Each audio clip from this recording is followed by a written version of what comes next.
नमस्कार दोस्तों। तो एक बार फिर से आप सभी का हार्दिक स्वागत है अपने चैनल द ट्रैवलिंग जोधपुर पे। आज के इस वीडियो के अंदर हम लोग बात करेंगे सफदरजंग मकबरा दिल्ली से रिलेटेड कुछ फैक्ट्स के बारे में।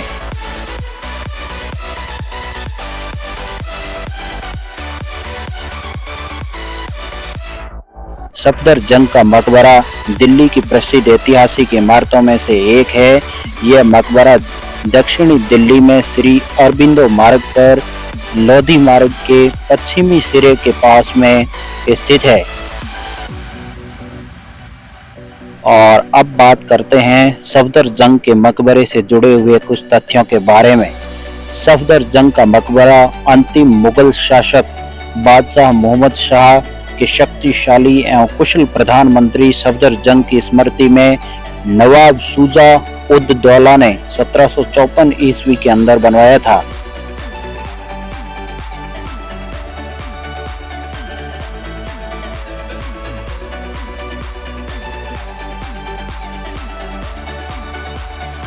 और फ्रेंड्स, अगर आप प्लान कर रहे हैं सफदरजंग मकबरे को विजिट करने का तो 40 रुपये प्रति व्यक्ति यहाँ का चार्ज है।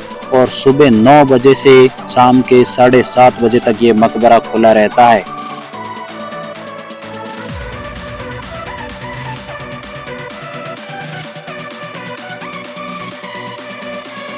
आप यहाँ पे विजिट करने वाले हैं तो आप अरबिंदो मार्ग की साइड से जब इस महान इमारत के अंदर प्रवेश करेंगे तो 2 तल यानी कि 2 फ्लोर का बना हुआ प्रवेश द्वार आपको मिलेगा। मकबरे की पूर्वी 4 दीवारी के मध्य एक द्वितलीय प्रवेश द्वार है जो कि उत्तर मुगल कालीन वास्तु शैली का यथोचित नमूना है। दोनों ओर 2-2 मेहराबों से युक्त लाल बलुआ पत्थरों से निर्मित मध्य मोहराब का अग्रभाग उत्तर भारत वास्तु शैली से अलंकृत है एवं मुख्य द्वार का ऊपरी भाग 3 खंडों से छत से आच्छादित है। मध्य मेहराब में प्रवेश के पश्चात एक गुंबद से आच्छादित कक्ष नुमा स्थान में प्रवेश करते हैं जिसके दोनों ओर प्रथम एवं द्वितीय तल पर लघु कक्ष बने हुए हैं। मध्य मेहराब के अग्रभाग को मूलतः विभिन्न रंगों से चित्रण से सजाया गया है जिसके साक्ष्य मुख्य द्वार के मेहराब में आज भी देखे जा सकते हैं।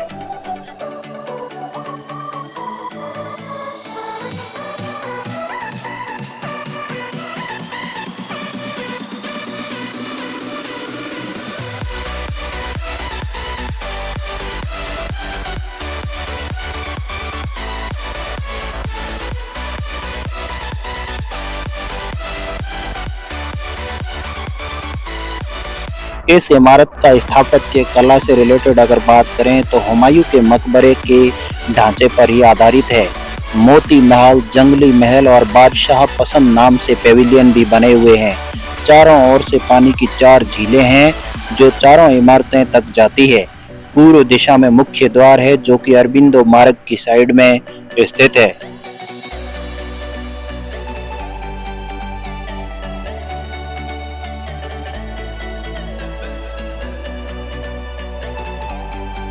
अब अगर बात करें सफदरजंग के मकबरे से रिलेटेड कुछ फैक्ट्स के बारे में तो सफदरजंग के मकबरे का निर्माण 1753 से 54 ईस्वी के अंदर नवाब शुजा-उद-दौला ने अपने पिता मिर्जा मुकीम अब्दुल मंसूर खान, जिसकी उपाधि सफदरजंग थी, की स्मृति में करवाया था।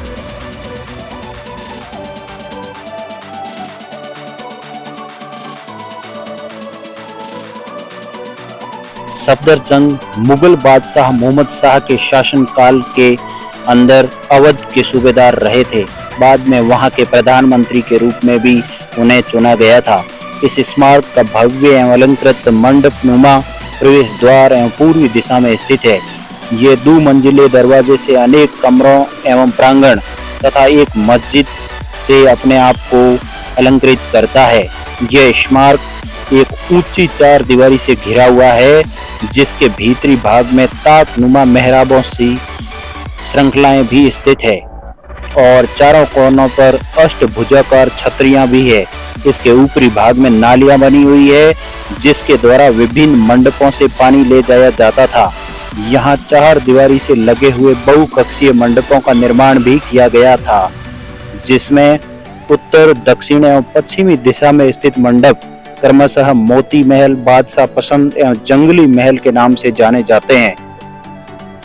इसका बगीचा चार बाग शैली पर आधारित है, जो पैदल पथ मार्गों एवं जल नहरों द्वारा चार बराबर चौकोर भागों में बांटा हुआ है और ये प्रत्येक भाग पुनः चार छोटे छोटे चौकोर बराबर भागों में पैदल पथ मार्गों द्वारा विभाजित है।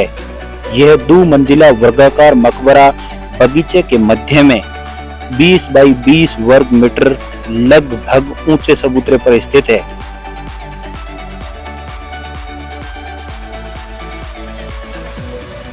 लाल एवं भूरे पीले बलुए पत्थर से निर्मित यह इमारत, जिसमें संगमरमर की पट्टियों द्वारा अलंकरण किया गया है, इसके चबूतरे के नीचे अनेक छोटे छोटे कक्ष भी बने हुए हैं। संरचना का केंद्रीय कक्ष चारों ओर से 8 कक्षों द्वारा घिरा हुआ है। इस मकबरे के चारों कोनों में बहुभुजी इमारतें भी बनी हुई है।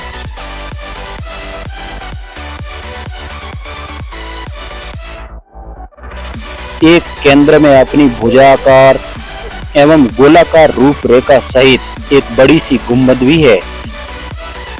और फ्रेंड्स, इस स्मारक को दिल्ली में मुगल वास्तुकला के दीपक की अंतिम लौ भी कहा जाता है। और फ्रेंड्स, सफदरजंग का नाम सुनते ही ज्यादातर लोगों के दिमाग में सबसे पहले दिल्ली स्थित सरकारी अस्पताल आता है। हालांकि दिल्ली के सबसे पहले हवाई अड्डे का नाम भी सफदरजंग ही था, जिसे 1930 के आसपास बनाया गया था। यह एयरपोर्ट आम नागरिकों की सेवा में नहीं है, लेकिन अभी भी यह एयरपोर्ट बना हुआ है। अमूमन नाम को लेकर यह भ्रम हो ही जाता है कि सफदरजंग कोई बादशाह था, क्योंकि देश भर में अधिकतर मकबरे तो राजा एवं किसी बादशाह के ही बने हुए हैं। लेकिन सफदरजंग मकबरे के बारे में यह सोचना बिल्कुल गलत हो सकता है।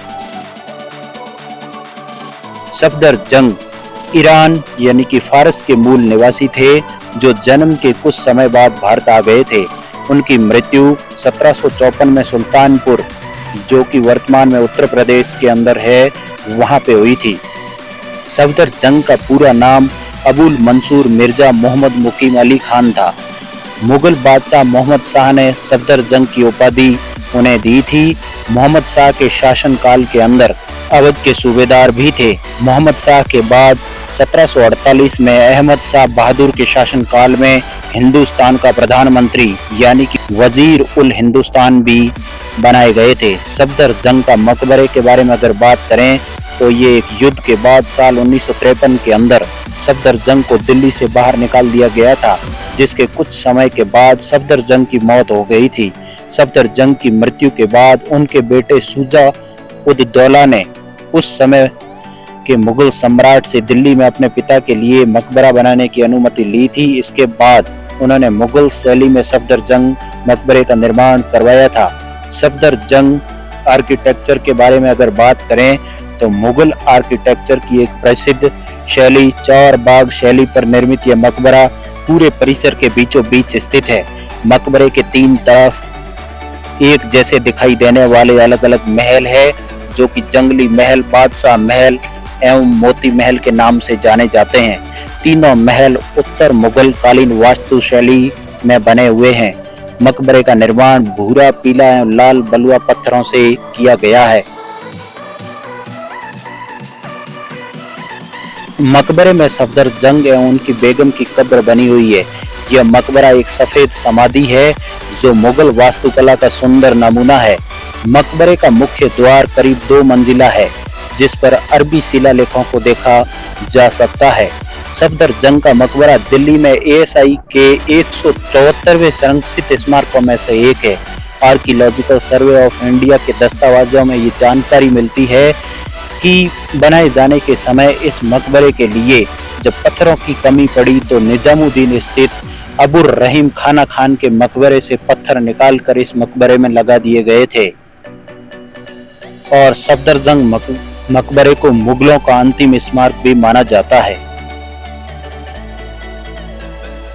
और अब टाइम हो चुका है फ्री के ज्ञान का। अगर आप सफदरजंग मकबरे की यात्रा करने का विचार बना रहे हैं तो आप अपने शरीर को हाइड्रेट रखने के लिए पानी की बोतल को साथ में लाना बिल्कुल नहीं भूलिएगा। और फ्रेंड्स, अब तक अगर आपको ये वीडियो पसंद आया हो तो आप लोगों से मेरा रिक्वेस्ट है कि अपने चैनल द ट्रैवलिंग जोधपुर को सब्सक्राइब करके बेल आइकन को दबाना नहीं भूलिएगा। Thank you so much for watching. Keep supporting, keep loving.